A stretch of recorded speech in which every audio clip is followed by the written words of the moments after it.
All right, hour number 2 of our show, and we transition from football to basketball. Basketball season starts this week. We've got an exhibition game this week with Barry University, and joining us on the first of what will be many Monday night shows. Hi, Joe. Hi, Coach L. How are you? I'm doing good. We have Barry on Wednesday, the number 2 ranked team in the country, or 12th ranked Division II team in the country. They're really good. Yeah. No, they are really good. Butch Estes, the coach over there, has done a nice job. I've known Butch for 45 years. Butch was the assistant coach at East Carolina my first year as the assistant coach at Davidson College in 1971. Did I say 1971? Yeah. Wow. Yeah. Joe was 10 years old. You're about right. Yeah. I missed our conversations, Coach, and now you're gonna see me for the next 4 months. 5 months. Yeah, is like The Last Samurai, where the Tom Cruise and the leader of the samurai say, "I've enjoyed these conversations." Your favorite movie, The Last Samurai? I love it. I watch it all the time. When I fly, I bring my iPad with me, and I purchased The Last Samurai along with many other movies, but I watch The Last Samurai the most. I'm going to make Don watch it because on our charter flight, we can watch movies on our football flights. Yeah. Yeah, and The Last Samurai is part of the selection, yeah, so you'll have to watch it. I'll see it on the way to Virginia next week. How's practice gone so far? You know, I'd say pretty good. We have our ups and downs. We're a team with 10 scholarship players available this year. 5 are returning players, and 5 are newcomers. So half the team is new, so we're working on indoctrinating them into the program. The interesting part, and I don't know if we exactly planned it this way, but we right now, with our returning veterans, we have a 1, 2, 3, 4, and 5. Jaquan Newton at the 1, Davon Reed at the 2, Anthony Lawrence at the 3, Kamari Murphy at the 4, and Buka Azundu at the 5. But we also then, with our backups, we have Bruce Brown at the 1, DJ Vasilovich, another freshman from Australia, at the 2, Rashad Muhammad, a transfer, at the 3, Dewan Ewell at the 4, and Rodney Miller at the 5. So they're having some very good battles in practice. We did have one scrimmage. I thought it went very, very well. We scrimmaged the University of Central Florida. They have a player who's 7'6", 7'6", and he was good. He started. And to tell you what a challenge he is, it was a challenge for us. Buka Azundu started on him. Buka had 4 fouls in the first 5 minutes. 4 fouls in the first 5 minutes. Coach, where was he from, if you remember? He's from Florida.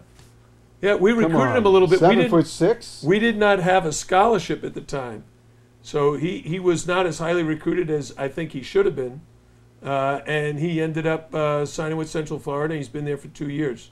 How do you defend that? We couldn't. I mean, he dunks the ball. I mean, he was very impactful in the game because his length, he's not just big, weighs about 300 pounds. So, and he moved pretty good. And coordinated. Yeah, pretty coordinated. He'll be in the NBA, no question in my mind. Well, that's interesting. Usually, now you're coming off a Sweet 16 team last year, and then you lose key players, and often at the University of Miami, you kind of have to rebuild it a little bit, and might be the case this year, but what's interesting about this one is the level of recruit that came in with Dewan and Bruce Brown. A little bit maybe different than what been able to have in the past. Well, last year was really a sensational season in so many different ways, but I'm still, I have nightmares about our last regular season game at Virginia Tech. Had we won that game, we would have tied with Carolina for the league championship. Another league title. We were that close. We lost that game. I thought we played well in the NCAA tournament. We got to the Sweet 16 where we had been 3 years ago, and we ran into a Villanova team that was just red hot. They were making threes from midcourt against us. So, and they went on to win the national championship. This year, with Angel gone, Sheldon McClellan playing in the NBA with the Washington Wizards, Tanya Jakiri gone, playing pro ball in Turkey, Yvonne Cruz Uceda back home in Spain playing pro ball, and Angels in Cholet, France playing pro ball and doing very well. without that senior leadership, it falls on the shoulders of three guys: Jaquan Newton, Davon Reed, and Kamari Murphy. And they're doing a good job in practice, but they need the young guys to really step up, especially guys like Buka Zundu, who weighed 201 pounds during his first part of his freshman year. He's now almost 230. He was benching 180, bench pressing, and now he's benching almost 300. And Anthony Lawrence Jr., who is a sub off the bench, who now needs to be a really significant contributor as a starter. And he has to be able to play the 3 and the 4, which we know he's very capable of doing. And then the freshmen, who are very highly regarded. Bruce Brown was what they call a Brand Jordan All-American, which means he played in the Brand Jordan All-American game. He was ranked in the top 30 players in the country, and he can play the 1, 2, or 3. He reminds me of a Duran Scott type attacking guard. And then we have DJ Vasiljevic, who is from Australia, Melbourne. He can really shoot the ball. Great kid. Has really adjusted to our style of play very, very well. He'll be challenged defensively because he's not the biggest, fastest, longest, highest jumping guard, and he's going to have to guard guys like a Grayson Allen, somebody like that every night. And then Dewan Yule, local product from Norland High School, a 6'10", long, athletic, really adjusting well, learning a lot. But he is also someone that has to learn 2 positions. He's got to learn the 4 and the 5, and he's doing that comfortably right now. And then Rodney Miller, who's almost 7 feet tall, about 250 pounds. So he's a big fella. He's our only wide body. And then we have Rashad Muhammad, who sat out last year as a transfer from San Jose State. His brother is an NBA player, Shabazz Muhammad. And Rashad came in at 157 pounds as a junior in college. Now he weighs 184. So we've bulked him up. Yeah. So now he's just skinny. He's not just undernourished. So 10 guys, it's a good group. We're working hard. We got a lot to learn. But Coach DJ is from Melbourne, not Melbourne, Florida. But No, not Melbourne, Florida. Melbourne, Australia. So did you make that trip over? No, how'd that recruiting trip go? You know, it was interesting. We were actually recruiting 2 players from Australia at the same time. And Adam Fisher was elevated as a full-time assistant from the director of basketball operations position. And I said to him, look, we really need to go international. We need someone on the staff. You're new. Let's make this your focal point. And so we sent him to Australia. He met with the 2 players, had great visits with both, and DJ showed an awful lot of interest. He had been very heavily recruited. We got the word from 2 different universities who went over and played in Australia, Yale University and University of California, Berkeley. They went over and played in those games like we played in Spain. Right. They played against DJ's team in Australia, and they came back raving about him. So I sent Fish over, and we went and downloaded stuff on the internet and watched him, decided to bring him in. He only visited 2 schools, University of Miami and Stanford. He's a terrific student. And he visited both schools and committed to us. So he's making a great transition. I think our fans will really like him. Now, when Coach Fisher went down to Australia, did they make him jump through any particular hoops, jump being the operative word? Yes, they did. Oh, they did. How about this? First of all, he flew, I don't know, it was like 25 to 30 hours by plane, 2 days. changing planes. It was forever to get there. When he got to one of the high schools, that high school coach was of this other kid was not thrilled about the kid looking at Miami because he had friends at another school. Oh. So he told Adam, he said, look, Coach Fisher, appreciate you coming and everything, but we start our workouts in 30 minutes, so you only got 30 minutes to talk with him. And Adam went, no, I just flew 30 hours. I'm going to take more than, actually it was DJ's coach. It was DJ's coach.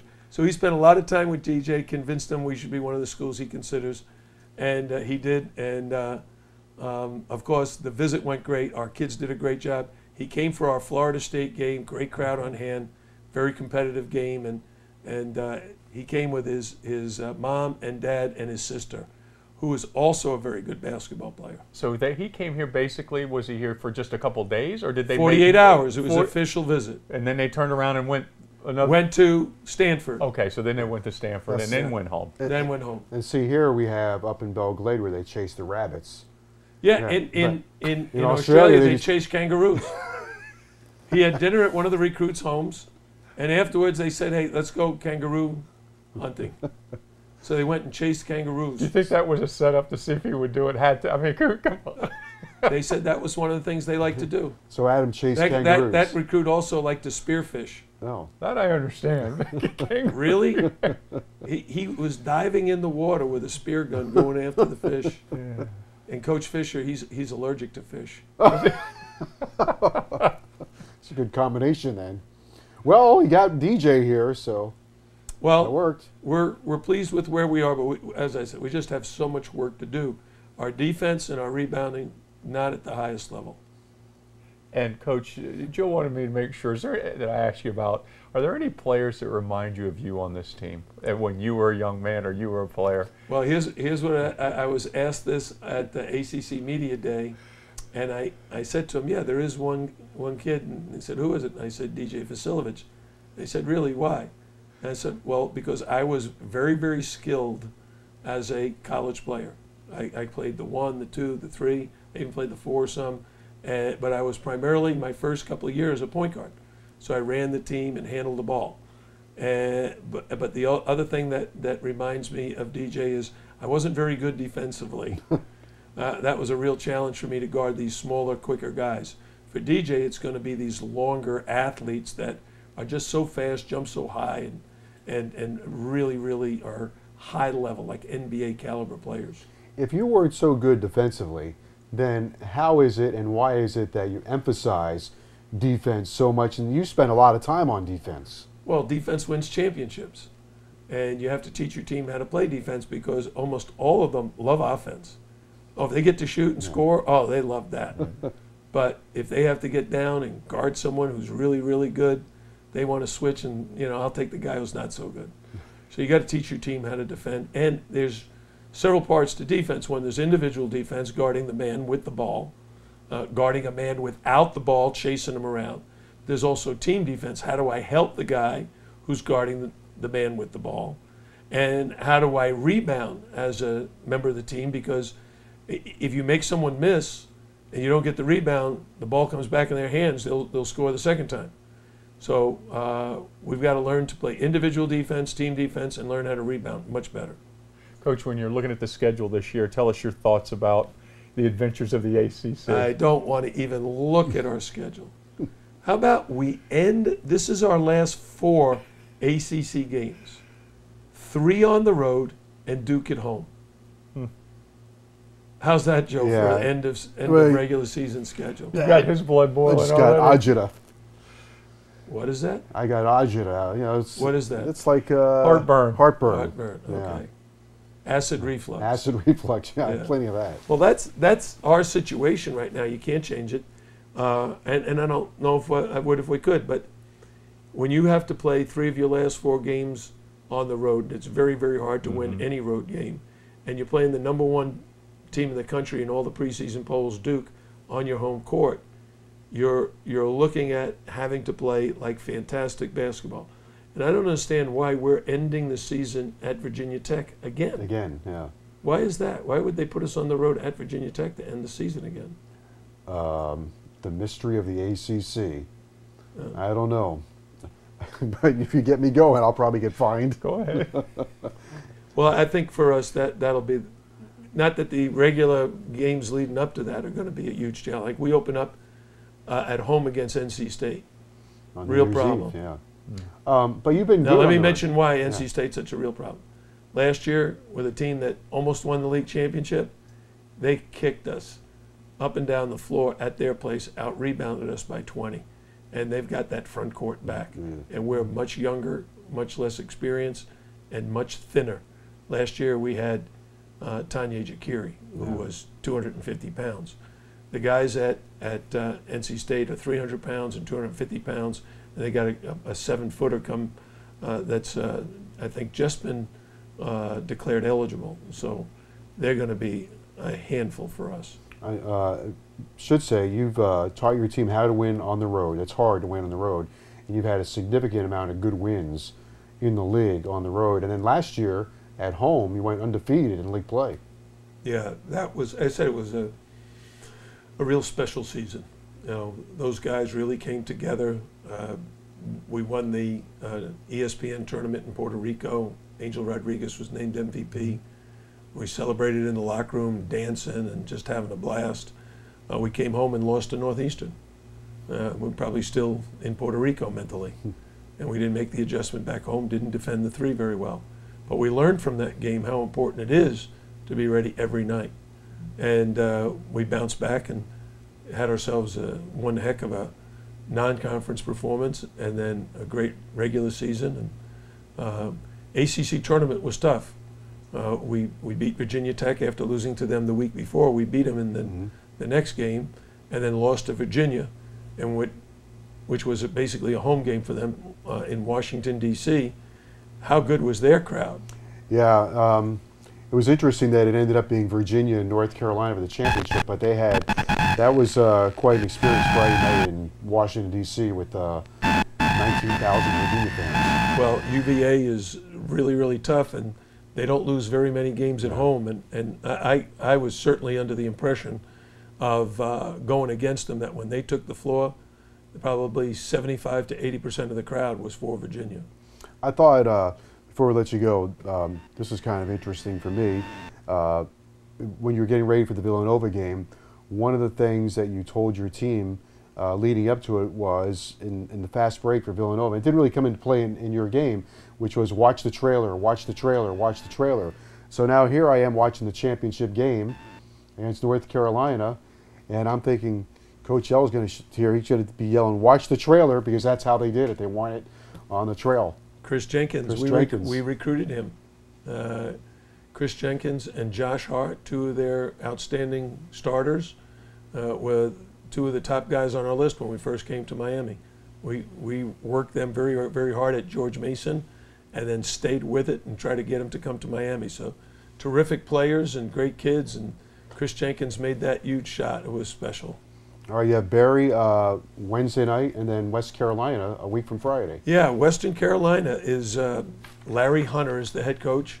We competed against each other in the Mid-American Conference when he was the head coach of Ohio University, and I was the head coach of Bowling Green State University in Ohio. And we battled, I think, for 8 or 9 years against each other. And if I went back, I would say it was probably 50-50. He's a veteran coach with a ton of victories to his name. He's won close to 600 games in his career. Well, that'd be a good way to start. All right, well, good to see you, Coach. Looking forward to it. All right, guys. Got a couple of more football games to win, and excited about the end of the football season. Yeah, we hit November. November means crossover time. So let's see. We're going to Orlando for Thanksgiving. Yes. I'm going to go back and forth. Okay. But where will the football team be that weekend? We're home against Duke. Home against Duke. Okay. Yeah. We got to get that one. Then we got to get Stanford on Thanksgiving Day, and then keep it rolling. Right. Okay. Coach, just make sure if we're in a bowl game, you get him back in time for our bowl game broadcast. Okay, he gets a little nervous. All right, Don. We'll take care of that. All right, Coach. Thank you very much. Thanks, everybody.